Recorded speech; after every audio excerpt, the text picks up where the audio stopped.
is breaking news.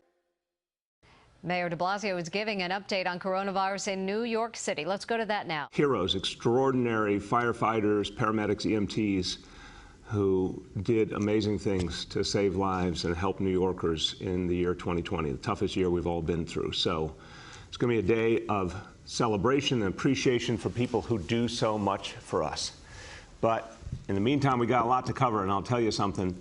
There is no stopping the FDNY, and there's no stopping New York. We have seen it time and time again in our history, but especially in the last year. New Yorkers fight back, we get back up, we keep moving forward. There's no stopping New York. So today, I'm gonna give you proof of just how amazing the efforts of New Yorkers are and how much, when we decide we're gonna make a change, we really make a change. Today, here's an example of a record we've broken, and this is great for our environment, for stopping climate change, for a healthier city, for a less congested city, for a greener city. More and more people are turning to bikes, and that's fantastic. And in May, we had a record, and it was broken, as is great news, in the month of May 2021. 2,709,684 rides were taken on Citibike. I was one of those. There's your evidence on the screen. And this is amazing that more and more people are turning to Citibike as an option. This is good for this city. And what a good way to ride into the summer of New York City. You're going to see people out on their bikes enjoying this city like never before as we come back strong. There's going to be a bike boom all over this city. And to make sure folks are safe, we are installing, I should say, 30+ miles of protected bike lanes this year. So we're continuing to expand bike lanes all over the city. Now, last year was a record-breaking year for installation of bike lanes. We're going to keep building. We're going to keep encouraging folks to use Citibikes and other alternatives. I want you to hear from someone who joined me on my ride from Gracie Mansion to City Hall. We had a great time that day. She is a leading urban transportation advocate and Lyft's general manager for Citibike. My pleasure to welcome Laura Fox.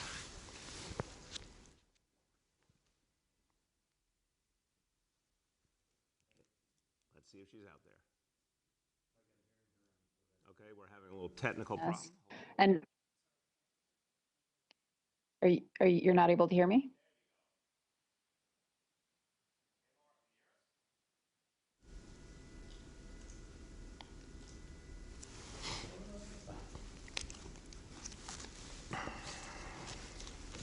Okay, so it sounds like everyone can hear me, so that's good. Laura, you sound good. You sound good. Okay, great, great. Thought that there was a technical problem on my end, but just wanted to thank you again for coming on the ride. And as you previewed, we broke just about every type of ridership record this past month. So that included the monthly record, weekly all-time record, and daily all-time record as well. In National Bike Month, no less, we broke that monthly record with that over 2.7 million trips, including the million e-bike rides. We love taking that trip with you. We know that you prefer classics over e-bikes. I prefer e-bikes myself. We can have that debate further in the future. We also broke a new single week record in the week of May 16th with over 750,000 folks riding bikes for commutes, leisure, and more to explore New York City as it reopens. And so we love seeing that bike boom come to life. And then we also set a single day record on May 15th of over 118,000 rides. And we've now surpassed our 2020 record of 103,000 rides 9 times since mid-May on both weekdays and weekends. And I love seeing over 100,000 people on bikes. There's nothing that wakes me up every day more excited to see the sustainable mode of transportation alive and well in our city. And we see a number of reasons for this success. I think first, we're in the middle of a $100 million investment from Lyft to expand all across New York City and have added thousands of new bikes and stations to the system already this year, including in the West Bronx, Inwood, Astoria, and Sunset Park, all communities that are underserved by traditional transit, and our bikes are providing New Yorkers in these areas with a fast and easy way to get to the train, run errands, and see friends.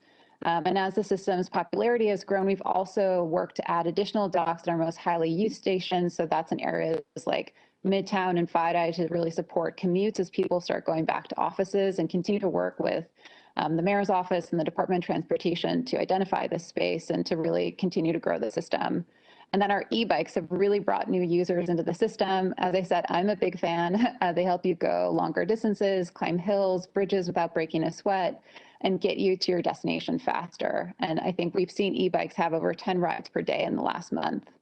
And then, as Mayor de Blasio said, I think, expansion of the bike lane network, we're grateful to the mayor's office and our partners at the Department of Transportation who are working to create a more protected bike lane system and space for bikes on streets.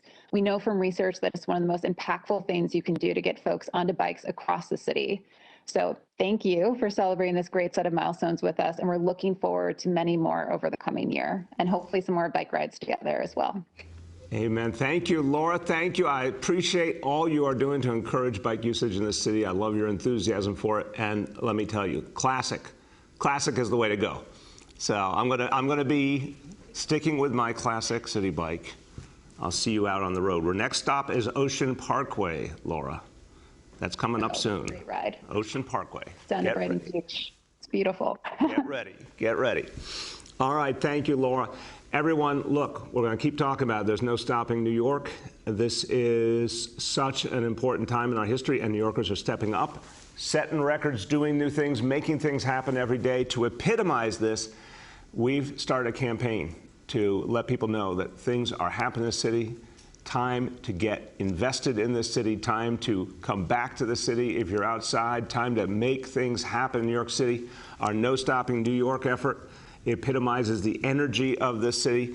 We had a 60-second advertisement we showed you earlier. I want you to see now the 30-second version. You'll be seeing this message everywhere. It really captures the spirit of the city and why we are coming back and why everyone needs to be a part of this comeback. So I want you to see the 30-second version of this ad.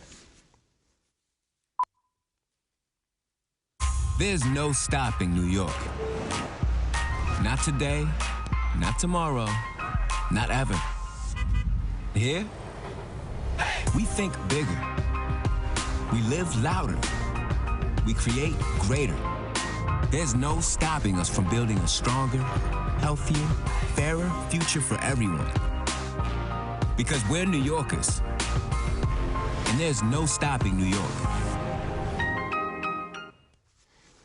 So that says it all, and there's just more and more evidence every day. Yesterday I told you the amazing news, the lowest positivity level for COVID since the crisis began. We also every single day keep seeing more and more vaccinations. The single most important thing in our recovery is getting people vaccinated. So as of today, 8,340,355 vaccinations. Now, all of these efforts, grassroots efforts, incentives, working with community-based organizations, it's all working. We have great incentives this week. As I said, we're giving away staycations here at great hotels in New York City. So you're going to have an opportunity, if you're getting newly vaccinated, or you're making your first dose appointment, to win those prizes. You're going to see the vaccine buses and vans all around the city, making it real convenient. Remember, vaccination equals freedom. This is how we move forward.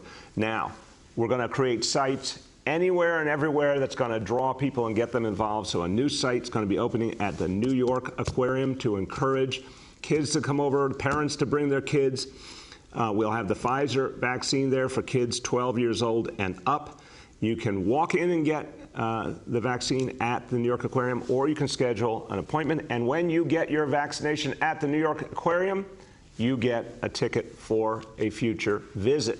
Just like at the Bronx Zoo, just like at the American Museum of Natural History. Parents are really responding to this. It is a joy to bring your kids someplace they love, get them vaccinated, know they're healthy, know they'll get to enjoy that wonderful location again.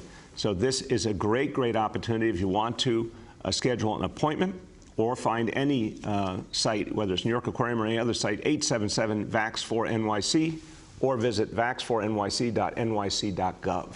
Now, we in New York City have used such a variety of approaches to vaccination, and this is why we've been able to put up really substantial numbers, including at the grassroots. But now we have an incredible new opportunity because so many young people are qualifying. Now we've got hundreds of thousands more New Yorkers who can get vaccinated who couldn't just a month ago. So we now are really doubling down on focusing on young people, focusing on their parents, focusing on their pediatricians.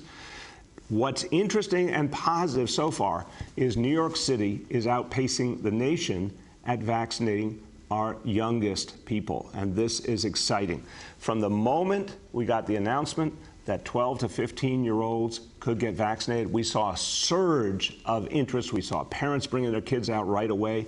Here's what we now know. For 12 through 17-year-olds, 118,000 New York kids have already been vaccinated in that 12 to 17 age range. 118,000, that's 23% of all the kids in that age range. That surpasses the national average of 22%. So we are doing something here that's working, and we want to build on it and go farther, especially in the neighborhoods hardest hit by COVID.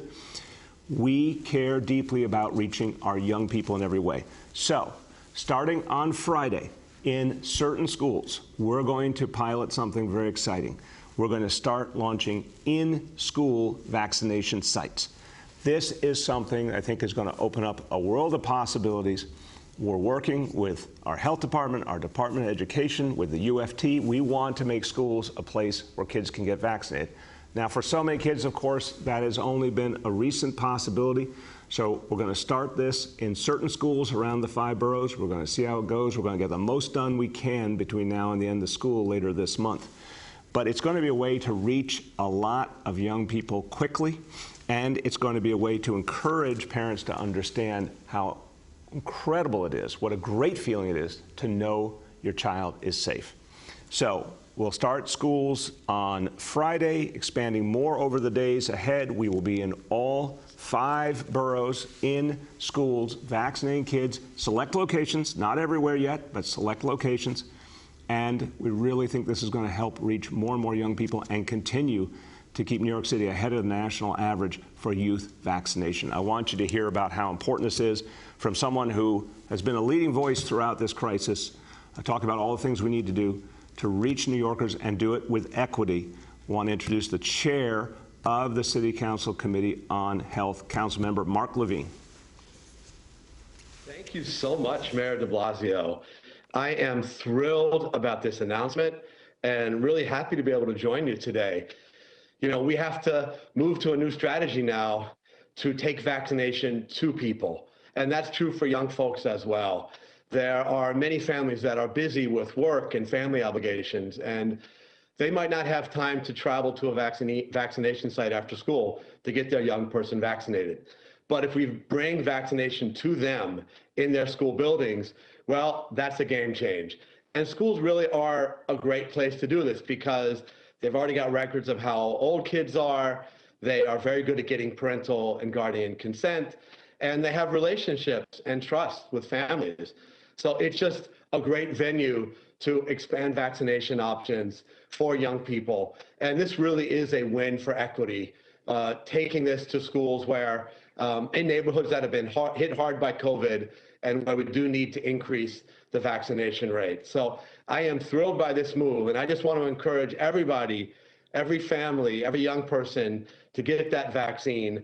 These are safe, they are effective, they have been tested on young people. The vaccination on age 12 plus is going great in New York City. So be part of this so that we can make our city even safer, so we can totally crush this pandemic ahead of school reopening in the fall. Again, I'm really thrilled about this announcement, Mr. Mayor.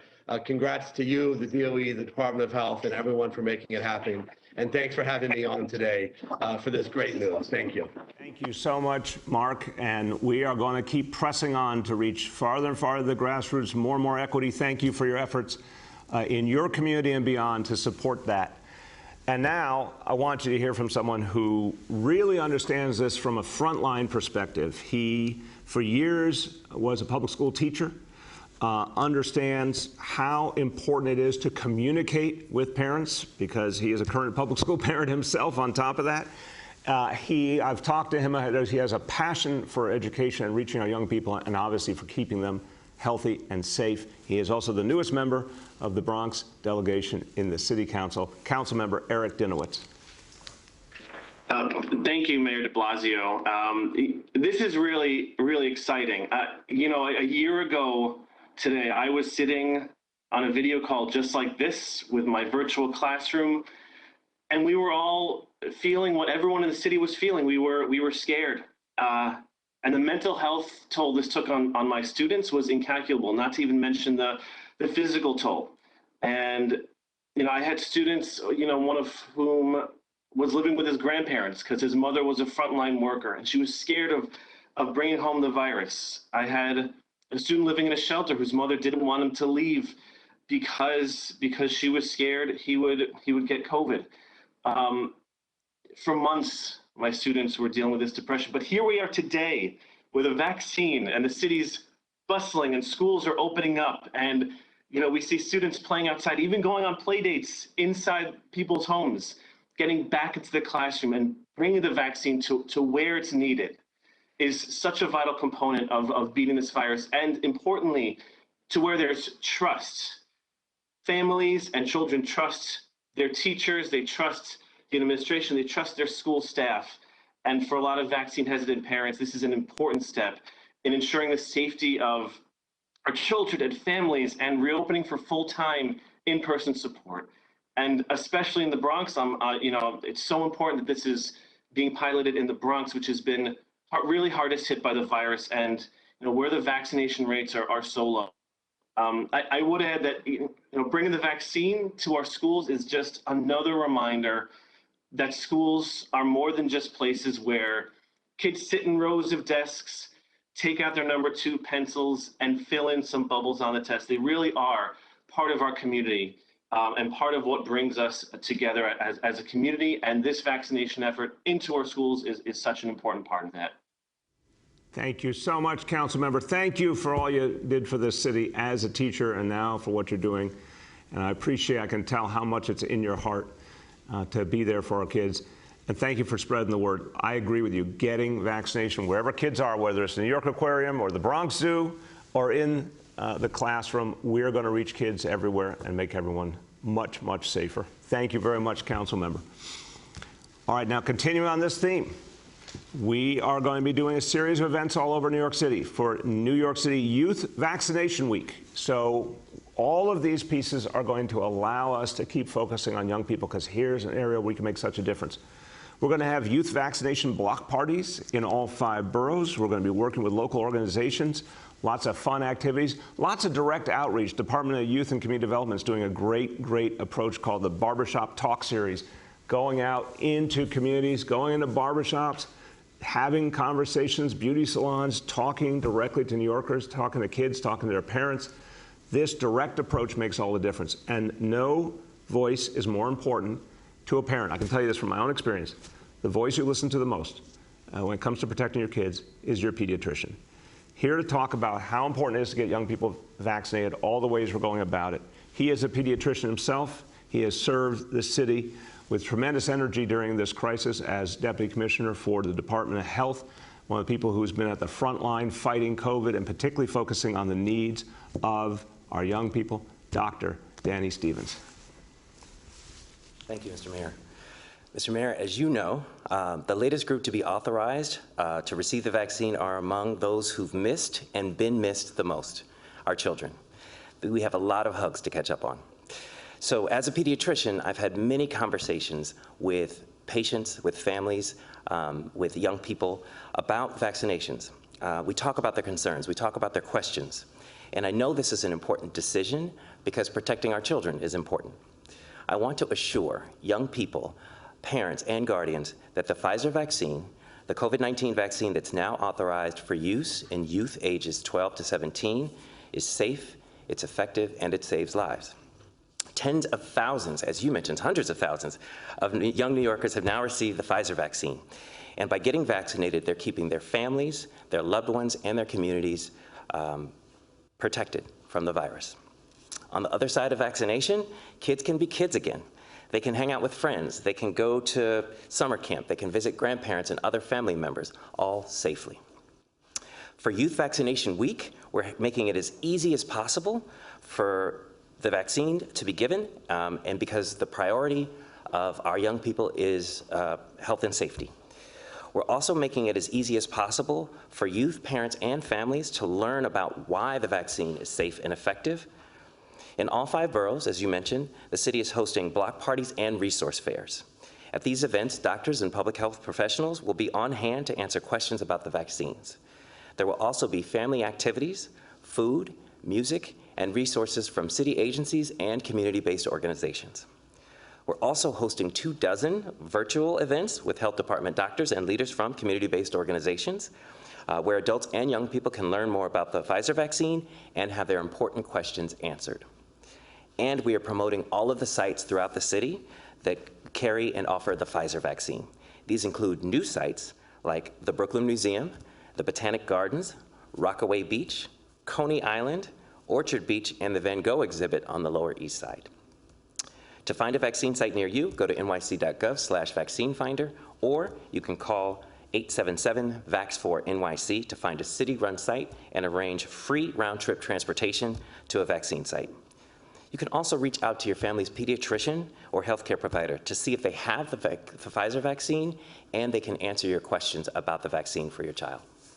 Over the past year, so many young New Yorkers have been impacted by COVID-19, whether it's remote learning or missing their friends or their after-school activities, including sports. I urge parents and guardians to talk to your children about the COVID-19 vaccine and to discuss their questions and their concerns. And to young people, I urge you to learn about the COVID-19 vaccine and to share your story. Your voice is so powerful. We need your help to encourage your communities to get vaccinated too. Post your pictures, post your videos on social media, and talk about the COVID-19 vaccine with family and friends. The more New Yorkers who get vaccinated and protect one another, the closer we will be to moving on from this pandemic and getting back to the people and the activities that we love. Thank you. Thank you so much, Dr. Stevens, and thank you for all you do for this city and sending a clear message to parents and kids.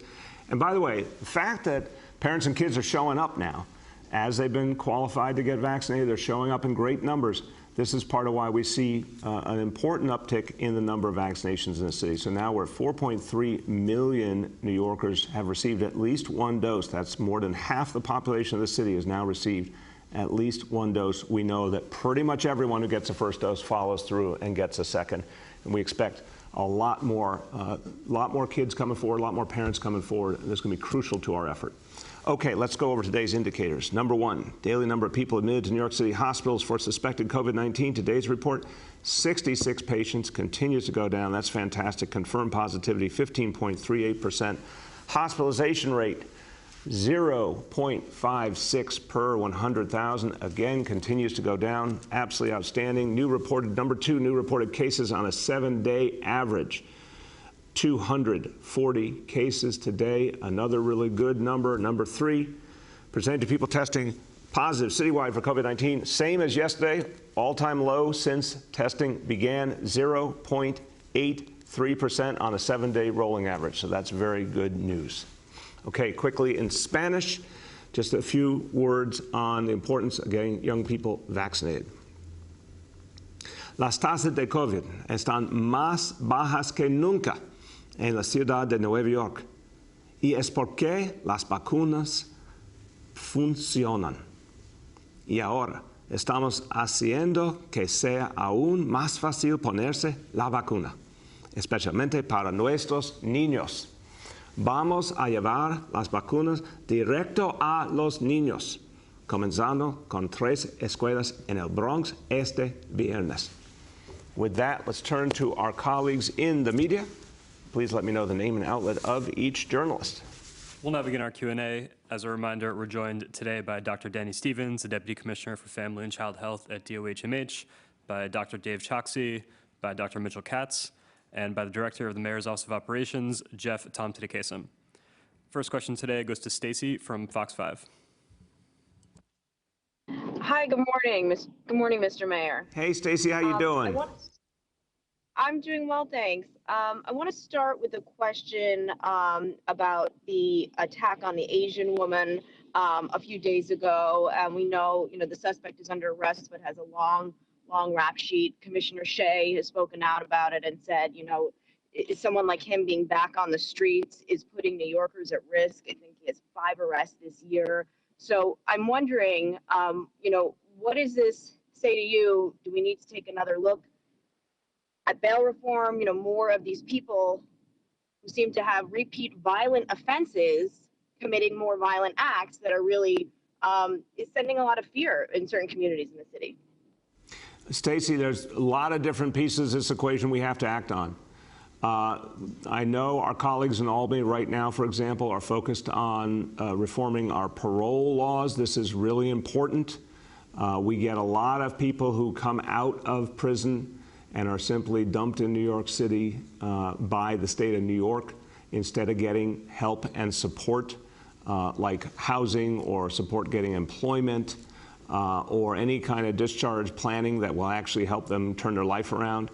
That's the kind of change we need. We need to keep looking at laws to see how we can improve them unquestionably. But meanwhile, on the ground, the work we do with policing, our anti-hate crime task force, our anti-Asian hate crime task force in particular, has been very effective, including the use of undercover officers. The work we do with mental health, going out and engaging with mobile teams. We're going to have to do all of these approaches, Stacey, to make an impact. Go ahead.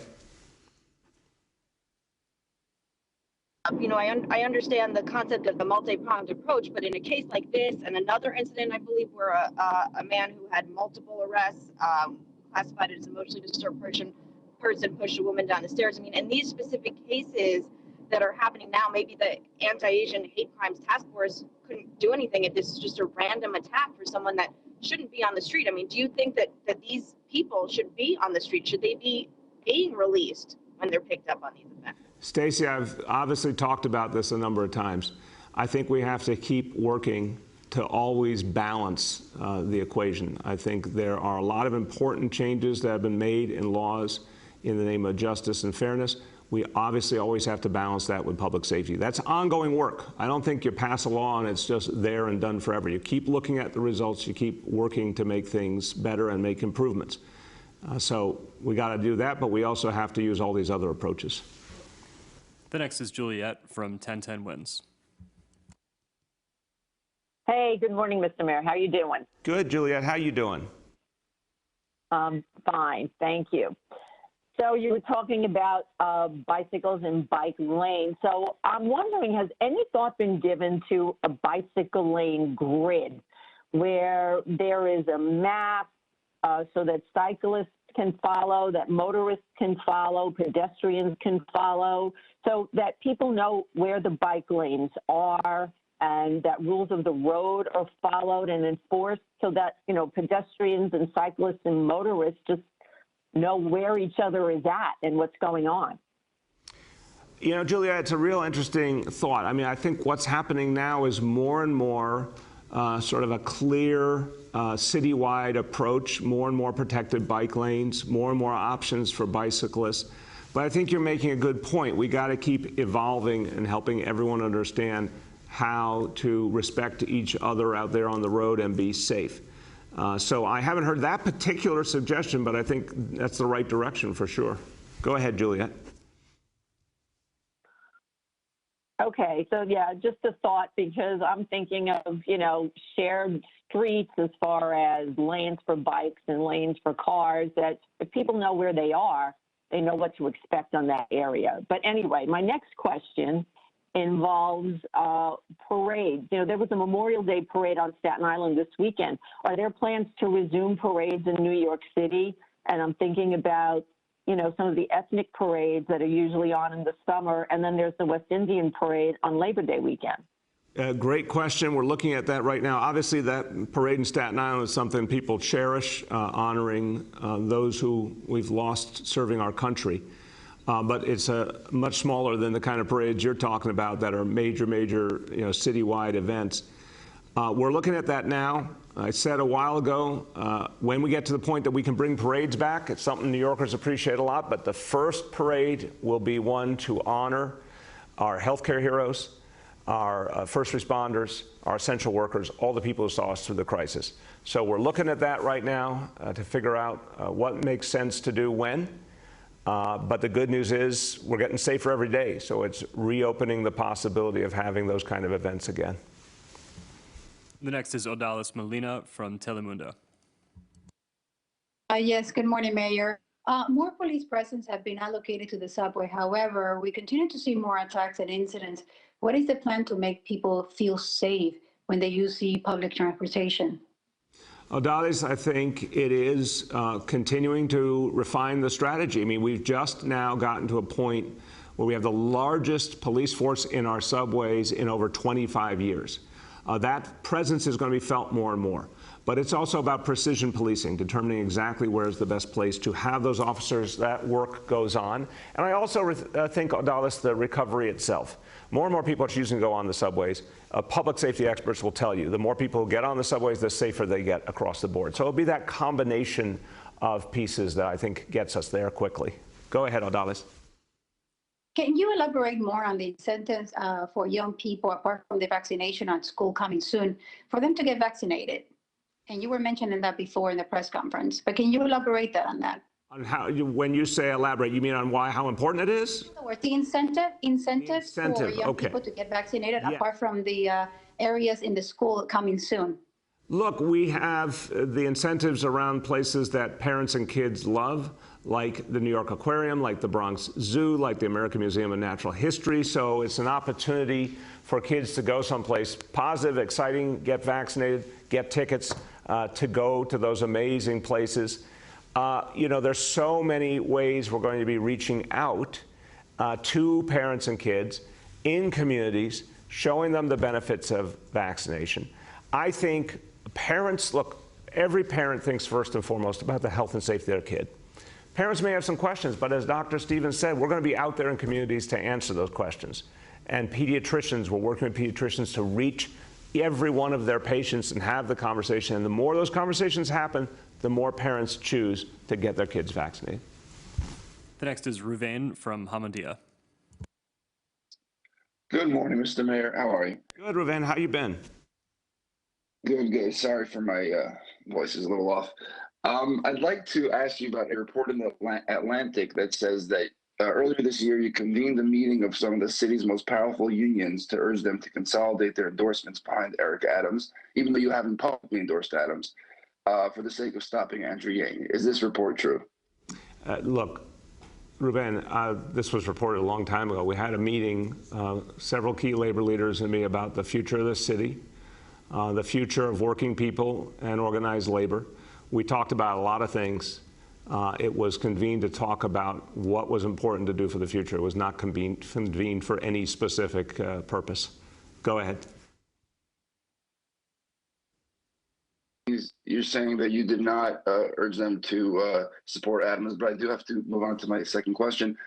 There's a report in the New York Post that a director of the Bronx Defender's Office, which is funded by taxpayer money, sent an email from her work email address to colleagues about, quote, standing in solidarity with our comrades in Colombia, Brazil, and Palestine who are fighting rampant state violence by militarized police forces that the U.S. empire helps to train, otherwise support financially, and otherwise, unquote. Is an employee of a taxpayer-funded office permitted to send political emails from their work emails to colleagues? It's a fair question. We've been really clear about public employees not using public resources to express their political views and understanding how we have to respect each other's viewpoints. I don't know what the law is related to an organization like that. That is, you're absolutely right, supported with taxpayer funding.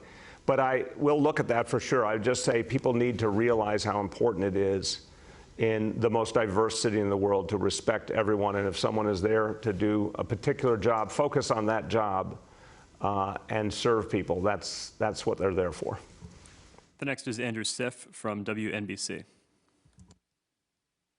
Good morning, Mr. Mayor and everyone on the call. Mayor, later this morning, Congressman Lee Zeldin, who you know is running for governor, is going to demand that Governor Cuomo remove the mask order for children in schools. I'm wondering what you think about that in terms of immediately doing that and where things stand as of right now for how likely it is that kids returning in September would still have to wear masks. Right now, we're assuming kids will be wearing masks. That could change depending on CDC guidance. And obviously the fight against COVID, which so far is going really, really well in this city, but we're going to keep that fight going. And my belief is the farther we go, the more freedom we're going to have. The more people get vaccinated, the more freedom we're going to have. But for now, the plan is to keep masks on kids, abundance of caution, and I think that's the right approach. Go ahead, Andrew. Are you planning to watch the debate tonight, and what are you looking to hear? Definitely going to watch the debate. I want to hear as much as possible from the candidates how they are going to move us forward after everything we've been through. I want to hear what about them makes them able to move this city forward in this incredibly sensitive time. And not just political answers or, sort of vague answers, but what about them as a human being is going to allow them to move us forward? That's what I'm going to be listening for. The next is Paul Leota from the Staten Island Advance. Hi, good morning, Mr. Mayor. How you doing? Good, Paul. How you been? Good, thank you. So regarding bike share, the DOT told us back in April that they were considering other options after Beryl pulled out. I'm just hoping to get a sense of where that stands with the city, those other options. Yeah, it's a good question, and I know that's something we've got to come up with an alternative for. I don't have a perfect answer for you at the ready, but we will get you one today, Paul. Go ahead. All right, thank you for that. And just regarding the school vaccine sites, the in-school vaccine sites, I'm hoping to get a better sense of where that's going to start and what the rollout is going to look like if you have specific sites. On Friday, we're starting in the Bronx, and we're going to expand out across the 5 boroughs in the coming days. But specific sites, I want to emphasize, this is something we haven't done before, obviously, because kids didn't qualify. We're going to focus particularly on middle schools, where I think you're going to see a lot of parents wanting to see their kids vaccinated. And we're going to move to a number of schools. We are going to see if it makes sense to stay multiple days or one day. We're going to work this through because we have a few weeks to work with now before school is over. And our goal is to reach a lot of kids. And then we're going to keep doing that going forward into the summer because we're going to have potentially hundreds of thousands of kids in our new summer initiative. So this is a way of finding out the best approach and then applying it more broadly. We have time for 2 more for today. The next is Nolan from the Post. Hey, good morning, everyone. Hey, Nolan, how you been? I'm all right, Mr. Mayor. How are you? Good, good. To follow up on the questions about the man who attacked the woman in Chinatown, what does it say about our criminal justice system that a man can have been arrested a half dozen plus times in the past year and have a rap sheet with some 40 incidents on it and be released back into the general public pending his court date and his trial? It says we have more work to do.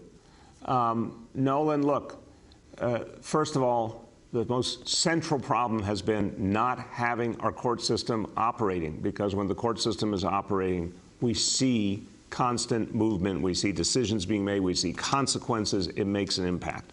We haven't had that for over a year. We're starting to get that back now. But I think we have to keep looking constantly at the right approaches. We've got to keep people safe. We've got to do it fairly. We proved for years in this city you can do both at once. But I think there's more work to be done, and we need to keep reconsidering the best way to do it. Go ahead, Nolan. On the larger issue of crime in the city, we've just gotten the recent shooting numbers for the month of May. There were some 150 shootings over the last month. This is levels last seen previously in 2007, and then the last time we touched the number was in 1997, when your former police commissioner was on his first tour of duty. You keep saying there's a plan to do something about this and that the numbers will, and that the success of this plan will be borne out in those results. It's now June. We're at shooting levels that we haven't really seen in the last 20 years in the city. What do you say to people who are impatient for results?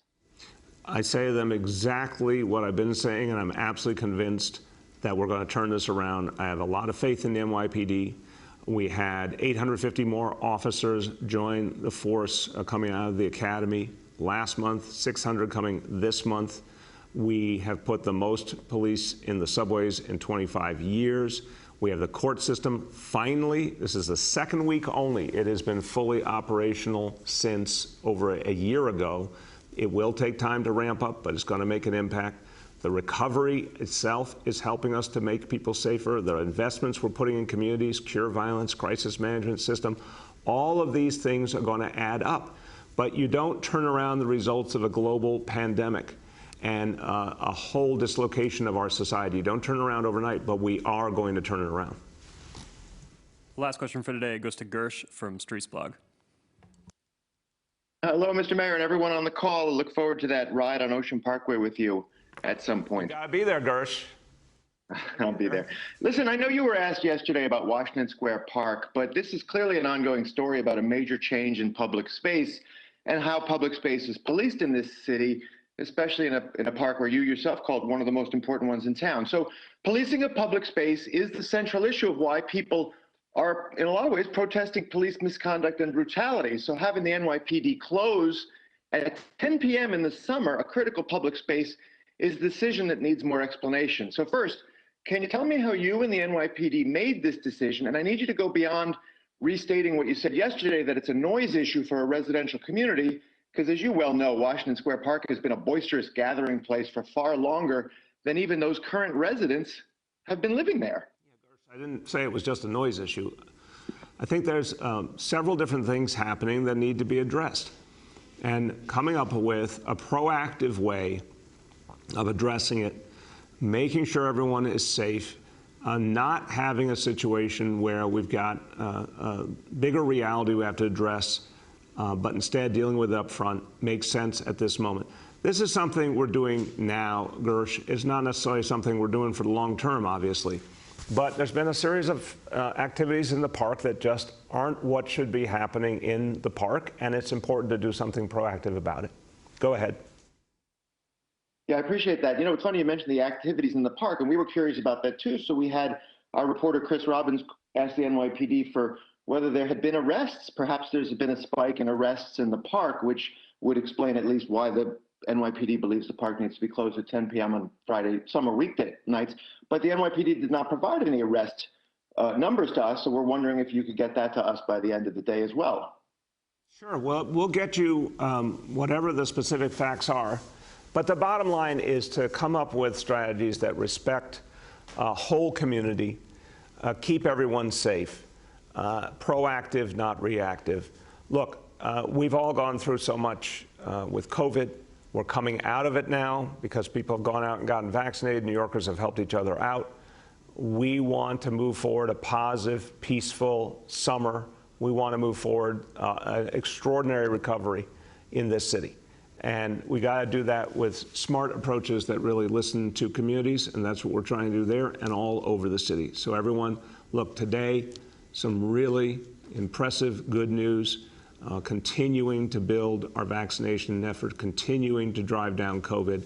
I will conclude with a simple message. If you haven't done it yet, particularly if you haven't made sure your kids are vaccinated yet, go out there, make that appointment, get vaccinated, help us move forward. Thank you, everybody.